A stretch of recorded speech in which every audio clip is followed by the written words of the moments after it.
Nabi Muhammad ini adalah nabi terakhir dari 25 dan nabi dan rasul. Kemudian tidak ada nabi dan rasul sesudahnya. Nah, Nabi Muhammad ini dilahirkan di kota Mekah, yaitu pada hari Senin, tepatnya tanggal 12 Rabiul Awal, bertepatan dengan tahun Gajah atau 20 April 571 Masehi.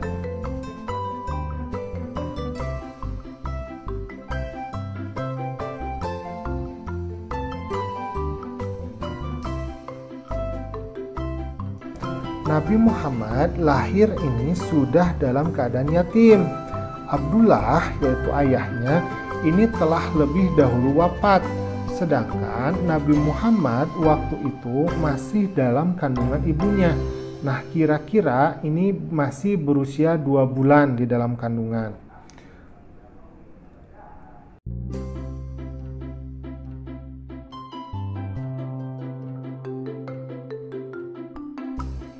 Ayah beliau ini ketika wafatnya tidak meninggalkan harta benda yang banyak yang bisa diwariskan kepada Nabi Muhammad.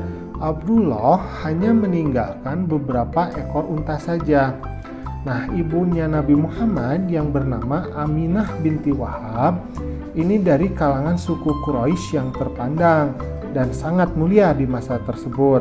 Nabi Muhammad pada masa bayi kemudian diasuh oleh pengasuh namanya Halimah As-Sa'diyah. Setelah usianya lebih kurang 2 tahun, maka kemudian Halimah ini menyerahkan kembali Nabi Muhammad kecil kepada ibunya, yaitu Aminah. Pada masa anak-anaknya, Nabi Muhammad kecil itu selalu diajak oleh pamannya Abu Thalib untuk menggembalakan kambing. Nabi Muhammad ini senang dengan pengerjaannya, dan karena beliau ini sayang kepada binatang. Karena itu pamannya Nabi Muhammad yang bernama Abu Thalib ini sering menyebut Nabi Muhammad itu si cerdas yang lincah dan baik.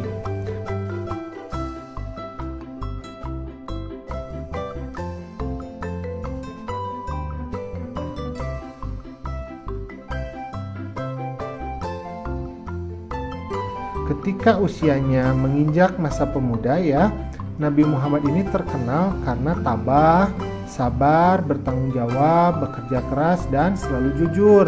Maka beliau itu mendapatkan julukan Al-Amin dari penduduk Mekah. Al-Amin ini artinya orang yang terpercaya.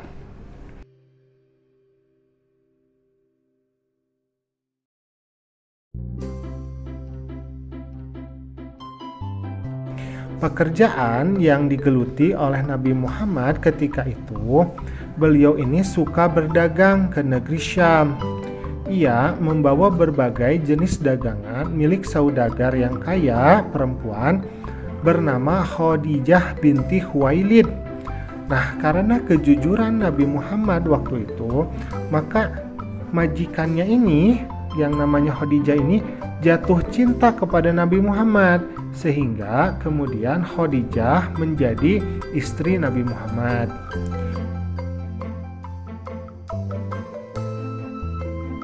Pada usia 40 tahun, kemudian beliau diangkat menjadi rasul. Maka mulailah Nabi Muhammad itu berdakwah, mengajak umat manusia untuk menyembah Allah dan meninggalkan kemusyrikan, yaitu penyembahan terhadap berhala atau patung-patung.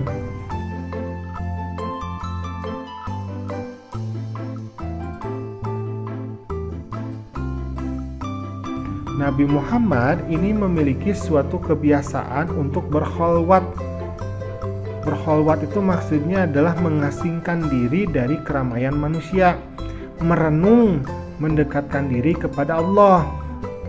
Tempat yang digunakan untuk berkholwat Nabi Muhammad ini namanya adalah Gua Hiro. Gua Hiro ini kurang lebih jaraknya adalah 5 km dari arah timur kota Mekah. Nah, Nabi Muhammad biasanya berkholwatnya ini pada setiap bulan Ramadan. Pada hari ke-17 dari bulan Ramadan, di usianya yang ke-40 tahun, Nabi Muhammad ini mengalami suatu peristiwa yang sangat menakjubkan. Beliau kemudian menceritakan peristiwa itu. Kata Nabi Muhammad, di saat aku sedang tidur, maka datanglah malaikat Jibril menghampiriku, seraya berkata, bacalah. Maka dijawab oleh Nabi Muhammad, aku tidak bisa membaca. Maka kemudian malaikat lalu memelukku hingga aku merasa bahwa kematian sedang menghampiriku. Ia melepaskan diriku lalu berkata lagi, bacalah. Aku tidak dapat membaca, jawabku. Ia kembali memelukku lagi hingga aku merasa kematianku tiba. Kemudian ia melepaskan diriku sambil berkata, Iqra bismi rabbikal ladzi khalaqal insana min 'alaq Iqra wa rabbukal akram alladzi 'allama bil qalam 'allamal insana ma lam ya'lam. Aku lalu mengucapkan kata-kata yang dituntunkan malaikat Jibril itu, hafal seolah-olah tertulis di dalam hatiku. Itulah wahyu pertama yang diturunkan oleh Allah kepada Nabi Muhammad SAW, yaitu Quran Surat Al-Alaq ayat 1-5. Dalam menyiarkan agama Allah, Nabi Muhammad ini tidak pernah takut sekalipun berhadapan dengan berbagai rintangan. Ketika beliau berdakwah, beliau ini sering dihadang, bahkan diancam akan dibunuh.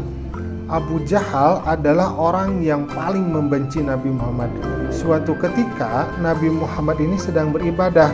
Lantas Abu Jahal dan komplotannya ini datang sengaja mengotorinya dengan najis. Namun Nabi Muhammad hanya berdoa kepada Allah, Ya Allah, kepada Engkau aku menyerahkan kaum Quraisy. Doa ini dibaca berulang-ulang. Nabi Muhammad selain terkenal jujur dan pemaaf, juga peduli dan mencintai anak yatim. Nabi Muhammad pernah bersabda, barang siapa yang merawat dan mengasuh anak yatim dengan sebaik-baiknya, kelak mereka akan masuk surga dan tempatnya berdekatan dengan Nabi. Hal ini diisyaratkan Nabi dengan jari telunjuk dan jari tengahnya yang berdekatan dan tidak terhalang apapun. Begitulah cinta Nabi Muhammad kepada umatnya, terutama kepada anak yatim. Rasul terakhir adalah Nabi Muhammad. Dialah Nabi dan Rasul penutup. Tidak ada lagi Nabi dan Rasul setelahnya, karena Nabi Muhammad sebagai penutup para Nabi.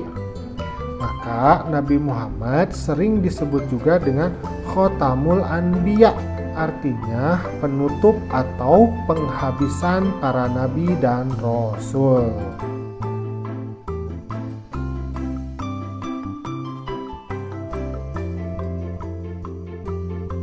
Alhamdulillah, pembelajaran kita sudah selesai. Mudah-mudahan kita dapat mencontoh segala perilaku Nabi Muhammad SAW. Assalamualaikum.